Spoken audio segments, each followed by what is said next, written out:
আসসালামু আলাইকুম। রক্ষীপুর রায়পুরা এক হিন্দু যুবকের হাতে চারজন মুসলমানের পরিবার, চারজন মুসলমানের সন্তানকে হত্যা করেছে।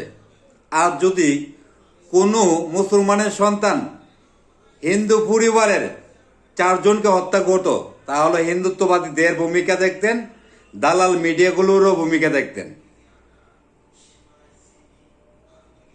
এখন পর্যন্ত আমরা কোনো হিন্দুত্ব উগ্র জাতিদের মুখ থেকে দুঃখ প্রকাশটা আমরা শুনতে পাই নাই। সে একটা এই ধরনের জঘন্য কাজটা কিভাবে করলো।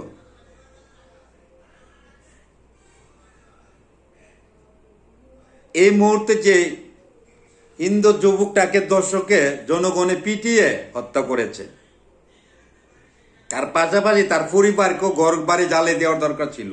তাহলে এত বড় সাহস কেউই পেত না। আমি ধন্যবাদ জানাই হয়তো কেন তাকে হত্যা করা হলো এখানে জনগণে পিটিয়ে। দেশে বিচার না পাওয়ার কারণে দেশের জনগণ আইন হাতে তুলে নিয়েছে। এটা আইন বলে না, এটাকে মানবিক বলে। একই পরিবারের চারজনকে একটি হিন্দু যুবক কুপিয়ে হত্যা করলো, আর তাকে তো টুকরা টুকরা করে দেওয়ার দরকার ছিল। আর যদি মনে করতেন মুসলমানের সন্তান হয়ে একটা হিন্দু পরিবারের চারজনকে হত্যা করতো, তাহলে আজকে এই বাংলাদেশ পর্যন্ত আইন প্রশাসন থেকে ধরে এবং আরো দালাল মিডিয়া থেকে ধরে তোলপাল সৃষ্টি হয়ে যেত। কাজটা কি করলো? একটা হিন্দু পরিবারকে চারজনকে হত্যা করলো। এই পর্যন্ত হিন্দুদের কাছ থেকে, উগ্র জাতিদের কাছ থেকে একটি ভূমিকা আমরা দেখি নাই। এই যে তারা ওই দুঃখ প্রকাশ করতে, বর্তমানে সরকার আসার পর থেকে একের পর এক এই হিন্দুত্ববাদীদের সাহস বেড়ে গিয়েছে।